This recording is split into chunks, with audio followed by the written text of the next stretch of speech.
Naglalaman ang trading center na napuntahan ni Zofan ng mga mamahaling items na maaaring masuot ng mga Starfall Warriors. Maaari rin sila ditong makabili ng mga normal na monster core na pwede nilang ilagay sa mga gamit nilang Starfall equipment. Maririnig sa isang bahagi ng gusaling ito ang ginagawang pagtatrabaho ng mga blacksmith na nag-aayos at gumagawa ng iba't ibang klase ng items. Habang nagtitingin sa loob ng trading center ay naisip ni Zofan na umaabot nga raw ng milyon ang mga tinitinda doon na E-rank monster cores. Siguro nga raw kapag binente niya ang hawak niyang mutated monster core ng two-headed monster gator ay baka mabenta niya ito sa hindi bababa ng 10 milyon. Baka nga raw mas may benta pa niya ito ng mas mahal dahil walang nagbebenta doon ng ganoong kalakas at kagandang monster core. Kung ibebenta niya nga raw ito ay magiging isa na siyang milyonaryo, pero hindi niya nga raw ito pwedeng gawin dahil gagamitin niya ito sa ipapagawa niyang Starfall Sword. Kumita si Zofan ng 200,000 mula sa mga nabenta niyang materyales. Naisip niya na kung sana nga lang daw ay nakapag-uwi siya ng mas maraming bahagi ng katawan ng fish lizard ay baka umabot ng 1 milyon ang kanyang kikitain. Matapos makuha ni Zofan ang pera na napagbentahan nito ay naisip niya na maililibre niya nga raw ng isang masarap na hapunan ang kanyang kaibigan. Napalingon si Zofan noong may marinig itong pamilyar na boses na malapit sa kanya. Nakita niya doon si Lu Jia na siyang nobya ng kanyang kaibigan na si Li Wei. Itinuturo nito sa isang naliligaw na lalaki ang direksyon kung nasaan ang banyo.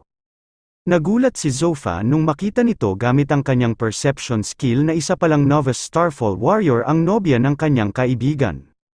Naalala ni Zofan ang mga panahon na ipinakilala sa kanya ni Li Wei ang kasintahan nito na si Lu Jia. Sinabi nga rin daw sa kanya ng dalawa na nakakuha si Lu Jia ng trabaho sa trading center, pero hindi niya raw alam na isa pala itong Starfall Warrior. Naisip ni Zofan na siguro raw ay ipinaalam ni Li Wei ang sitwasyon niya noon. Inilihim nga raw siguro sa kanya ng magkasintahan ang pagiging Starfall Warrior ni Lu Jia upang hindi siya mabalisa noong mga panahong isa pa lang siyang Starfall Warrior Reserve. Matapos tulungan ang naliligaw na lalaki ay naglakad na si Lu Jia upang magbalik sa kanyang pagtatrabaho. Habang tinitingnan ang paalis na si Lu Jia ay naisip ni Zofan na babatiin na niya lang daw ito kapag nagkita-kita na sila ni Li Wei. Nagtungo si Zofan sa forge area upang ipagawa ang kanyang Starfall Sword. Ngunit sinabi ng isang empleyadong babae na hindi raw nila ito magagawa dahil hanggang intermediate rank lang daw ang mga blacksmith nila doon. Ang mga advanced blacksmith nga lang daw ang may kakayahan na magamit ang mutated E-rank monster core upang may pang-reforge ng sandata. Isa nga lang daw third-tier city ang kanilang lugar kaya kailangan pa raw magpunta ni Zofan sa isang malaking syudad upang magawa ang sandata nito. Wala nang nagawa pa si Zofan kundi umalis na lang. Naisip niya na mukhang kailangan pa raw niyang maghintay na makapunta ng Jining City at doon sumubok na ipagawa ang kanyang Starfall Sword.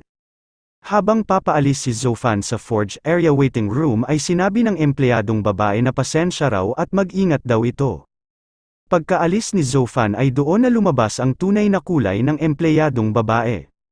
Nayayabangan pala ito kay Zofan dahil sa pagtatangka nito na magpagawa ng sandata gamit ang E-rank mutated monster core kahit na isa lang naman itong novice Starfall Warrior. Nagulat naman ang kausap nitong lalaki at nagtanong kung paano nga raw kaya nakakuha si Zofan ng ganoon kahalagang bagay. Sumagot ang empleyadong babae na malamang daw ay napag-utusan lang ito. Nakita niya nga raw sa ID ng ating bida na kapapasa pa lang nito sa Novice Warrior exam. Sa rank nga raw nito ay mahihirapan pa ito na makapatay ng mga F-rank monsters at lalo pa nga raw mas imposible na makapatay ito ng isang E-rank mutated monster. Narinig ng isang babae ang pinag-uusapan ng dalawang empleyado. Tinanong nito kung tama ba raw ang narinig niya na may nagpapagawa doon ng Starfall weapon gamit ang E-rank mutated monster core. Kinabahan ang dalawang empleyado nang makita ng mga ito na ang isa sa mga boss pala nila ang nagtanong. Matapos ipaalam sa kanyang boss ang nangyari ay nagmadali ang tsismosang babae upang habulin si Zofan. Natuwa si Zofan nang malaman nito na may naroon pala ngayon na isang advanced blacksmith na nanggaling pa sa ibang bayan. Agad na sinundan ni Zofan ang empleyadong babae at nagtungo ito sa isang reception room. Pagkarating niya doon ay sinabi sa kanya ng isang babae na narinig daw niya na gusto nitong magpa-reforge ng Starfall weapon gamit ang isang E-rank mutated monster core.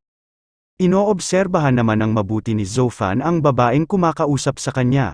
Naisip niya na napakabata pang araw nito. Naisip niya rin na may pagka-arogante raw siguro ang nandoon na advanced blacksmith kaya ang assistant lang nito ang pinapunta nito doon. Ang babae na nasa harapan ni Zofan ay si Zunayan, 20 taong gulang. Nagtanong si Zunayan kung nakapagdesisyon na ba raw si Zofan. Kung ganoon daw ay ibigay raw muna ni Zofan sa kanya ang dala nitong monster core upang matingnan na niya ito. Sumagot si Zofan na hindi ba raw medyo kabastusan naman daw yata ito. Dapat nga raw ay ang blacksmith mismo na gagawa ng kanyang sandata ang dapat na kumausap sa kanya. Hindi naman inasahan ni Zunayan na ganoon ang magiging reaksyon ni Zofan. Napaisip siya kung mabagal ba lang daw talagang makaintindi ang kaharap niyang customer. Hanggang sa ipinakita na nito kay Zofan ang kanyang Advanced Blacksmith Certificate. Napahingi naman ng pasensya si Zofan matapos nitong makita ang certificate ni Zunayan.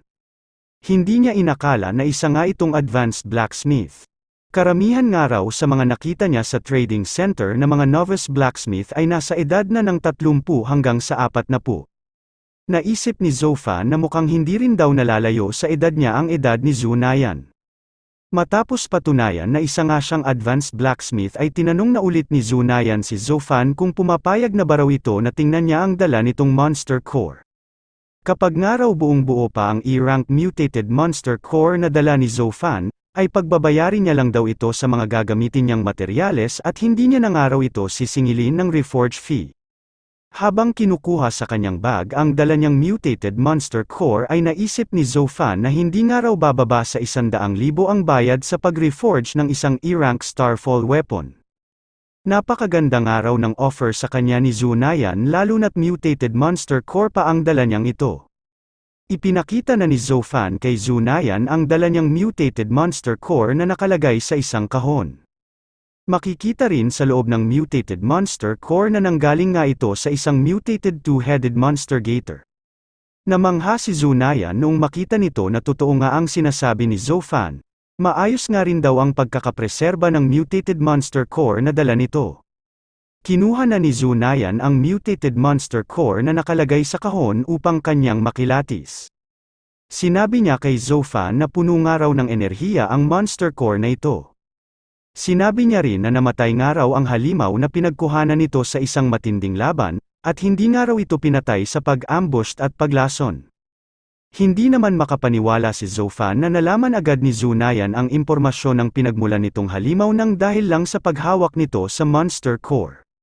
Napapaisip siya na ganito raw pala ang skill level ng isang advanced blacksmith. Ibinalik na ulit ni Zunayan ang mutated monster core sa loob ng kahon at ipinatong niya ito sa lamesa. Sinabi niya na nagustuhan niya nga raw ang kalidad ng dala nitong E-rank mutated monster core, at pumapayag na nga raw siya na kuhanin ang trabahong ito. Sinabi rin ni Zunayan kay Zofan na dahil nga raw tinatanggap na niya ito, hindi ba raw mas tama na ang mismong nagmamay-ari ng mutated monster core ang siyang dapat na makipag-usap sa kanya ng personal. Napakamot naman si Zofan sa sinabi ni Zunayan, naisip niya na bakit daw parang pamilyar ang sitwasyon nilang ito. Binanggit ni Zunayan ang sinabi sa kanya ni Zofan na kailangan nga raw na ang mismong blacksmith na gagawa ng Starfall sword ang siyang dapat na magpunta doon. Sinabi ni Zunayan kay Zofan na ngayon nga raw na nandoon na siya. Dapat daw ay lumabas na rin ang totoong may-ari ng mutated monster core na dala nito. Sumagot naman si Zofan nang hindi raw siya nagsisinungaling. Siya nga raw mismo ang pumatay sa mutated monster na pinagmulan nito. Pagkasagot ni Zofan ay biglang natahimik sa loob ng reception room. Hindi na nakapagpigil si Zunayan at napatawa sa sinabi sa kanya ni Zofan. Sinabi ni Zunayan kay Zofan na tingin nga raw yata nito ay 3 taon lang siya para maniwala sa sinasabi nito. Sinabihan din ni Zunayan si Zofan na sabihin na nga raw agad nito sa totoong may-ari ng monster core na magpunta na agad doon. Wala nga raw siyang oras para makipagbiruan pa kay Zofan. Pinaliwanag naman ni Zofan na nagsasabi nga raw siya ng totoo. Tingnan na nga lang daw ni Zunayan ang sarili nito. Napakabata pa nga raw nito pero isa na itong advanced rank blacksmith. Sinabi ni Zofan na dapat nga raw ay hindi na ganoong kahirap kay Zunayan na maniwala sa kanya na siya mismo ang pumatay sa E-rank mutant monster. Napaisip naman si Zunayan sa ginawang pagkukumpara ni Zofan sa kanilang sitwasyon. Sinabi ni Zunayan na dahil nga raw pinagpipilitan pa rin ni Zofan na siya ang may-ari ng mutated monster core ay sumunod daw ito sa kanya. Sana nga raw ay hindi nito pagsisihan mamaya ang mga sinasabi nito. Pagkarating ni Zofan sa loob ng forge area ay pinaliwanagan siya ni Zunayan. Sinabi nito na kasabay raw ng paglabas ng mga Starfall equipment ay ang pagsikat rin daw ng trabaho na pagiging isang blacksmith. Sa pagtaas nga raw ng status ng mga Starfall warrior ay ang pagtaas rin ng status ng mga high-rank blacksmith. Pero hindi raw lahat ng mga metal worker ay maaaring tawagin na blacksmith. Ang mga tao nga lang daw na kayang makagawa ng Starfall equipment ang maaaring magmay-ari ng titulong ito. Sinabi ni Zunayan na kapag daw mayroon silang sapat na materyales ay napakadali lang daw sa kanila na magawa ang katawan ng isang Starfall sword. Pero kapag gusto nga raw ng isang Starfall warrior na lagyan ng isang E-rank mutated monster core ang sandata nito ay hindi na raw ito ganoon kadali dahil ibang usapan na raw ito.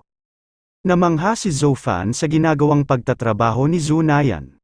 Isa nga raw talaga itong advanced blacksmith dahil napakabilis nga raw nitong nakagawa ng bagong katawan ng espada sa dala niyang sirang Starfall sword.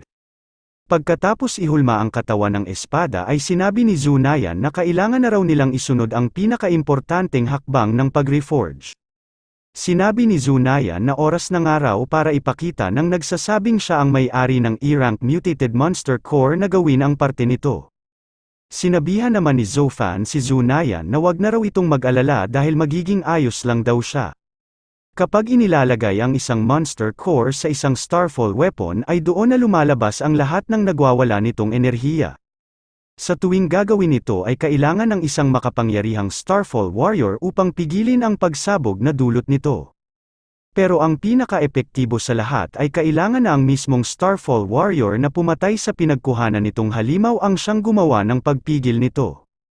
Sinabi ni Zunayan na ang enerhiyang araw ng isang E-rank mutated monster core ay higit na mas mapanganib kaysa sa isang normal na D-rank monster core. Kapag nga raw nabigo si Zofan na mapigilan ito ay maaari niya raw itong ikamatay. Pinayuhan ni Zunayan si Zofan na wag na raw nitong ipagpilitan ang gusto niya at tawagin na raw nito ang mismong nagmamay-ari. Sumagot naman si Zofan na ituloy na raw nila ito dahil naiintindihan niya naman daw ng malinaw ang lahat ng mga sinasabi sa kanya ni Zunayan. Naisip naman ni Zunayan na napakatigas nga raw ng ulo ng lalaking ito.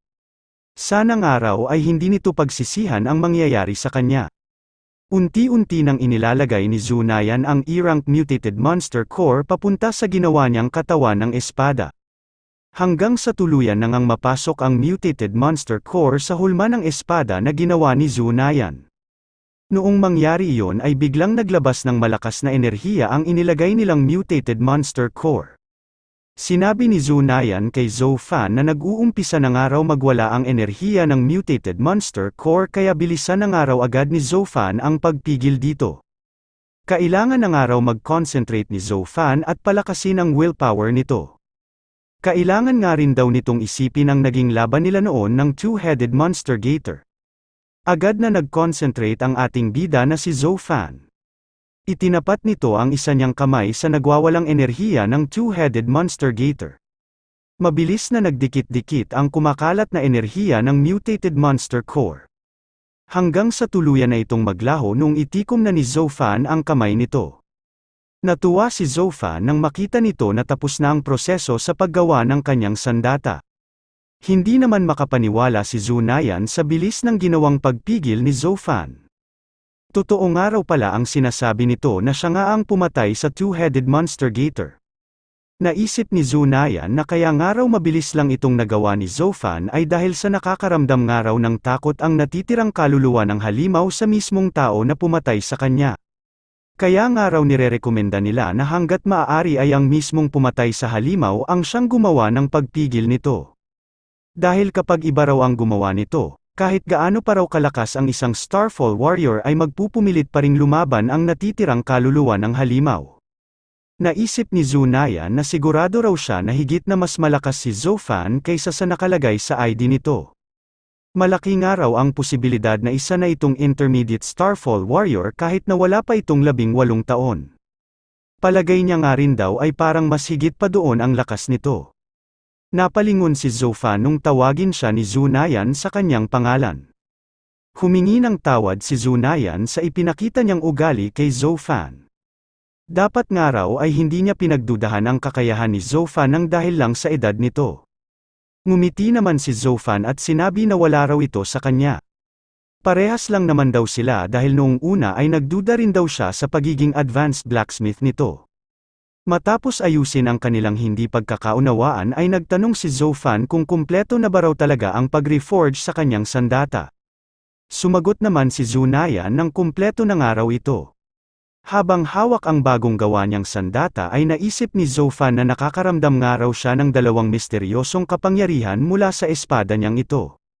Bukod nga raw sa lumakas ang espadang ito ay parang naging magaan rin daw ang pakiramdam niya sa kanyang katawan. Sa ngayon ay reforged na ang Starfall Sword ni Zofan. Nakakapagbigay rin ito sa kanya ng dagdag na tig 40 points sa kanyang strength at agility. Bukod sa additional attribute nito na Sharp Sword Light o Sword Aura ay nakakuha rin ito ng bagong attribute na E-Rank Penetration. Hindi makapaniwala si Zofan noong makita nito sa kanyang system window na may kakayahan ang espada niyang ito na makapagbigay ng dagdag na stats sa kanyang agility at strength. Nasasabik na nga raw siya na subukan ito lalo na't mas malakas na ngayon ang kanyang Starfall Sword matapos nitong ma-reforge. Sinabi ni Zunayan kay Zofan na dahil nga raw magkakilala na sila at mas matanda raw siya dito, maaari na siya nitong tawagin na Big Sis simula ngayon.